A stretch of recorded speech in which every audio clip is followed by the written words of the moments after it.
So another week and another set of cases of the day, and we start with the 117th, which is in a way a continuation of the 116th case where we talked about mixed patterns in CTD. This is titled A Progressive Mixed Pattern Preceding the CTD Diagnosis. So this is a 51-year-old in 2012, now obviously 13 years older. Had serial scans from 2012 to 2017 showing a fibrotic NSIP pattern, but I don't have access to those images. And then we have about 8-9 scans between 17 and 25, and we can clearly see these reticular opacities, a little bit of subpleural sparing, traction bronchiectasis, highly suggestive. You can see the subpleural sparing here of a fibrotic NSIP pattern. And in the upper and mid zones, we see curvilinear opacities. There's a peribronchovascular axial pattern, the right middle lobe sign where we see proximal traction bronchiectasis, again highly suggestive of an underlying connective tissue disease, but is also a mixed OP NSIP kind of a pattern. And then as part of the Bader-Meinhof syndrome, not syndrome, pato, it's the phenomenon. We're seeing DPO here. It was purely nodular in 2017, but now is a mixed nodular dendriform DPO, and clearly this is a secondary DPO.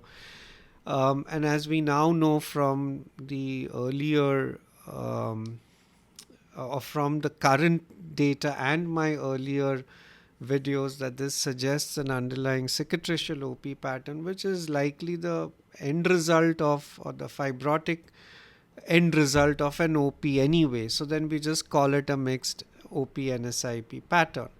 And this is the slide that, or the table that I didn't put up in case 116, and this is there in the new guidelines, that you have these common mixed patterns, and NSIP can occur with OP.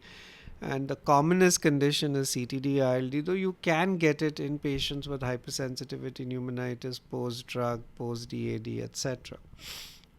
So, we kept saying underlying CTD ILD. Somehow, the diagnosis of scleroderma MCTD was made only recently, earlier this year, 13 years after the ILD was first diagnosed. That's the 116th case, again a patient with scleroderma where we had the mixed NSIP OP pattern with DPO, and we have a similar pattern today. But this patient has progressed over the years, and we've seen the progression on those images that I showed.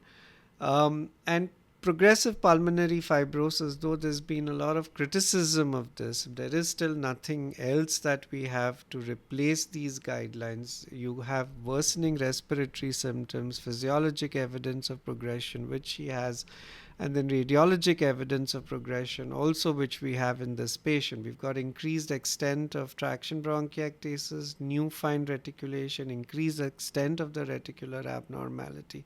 So these three are tell us that there is progressive pulmonary fibrosis. So in summary, this case represents a mixed pattern, that is a fibrotic OP NSIP with DPO, connective tissue disease, that is scleroderma MCTD with progressive pulmonary fibrosis. And I think we should just keep our minds open to all of these possibilities as we keep learning more and as new evidence and data keeps coming up. The WhatsApp channel, thank you so much for viewing this.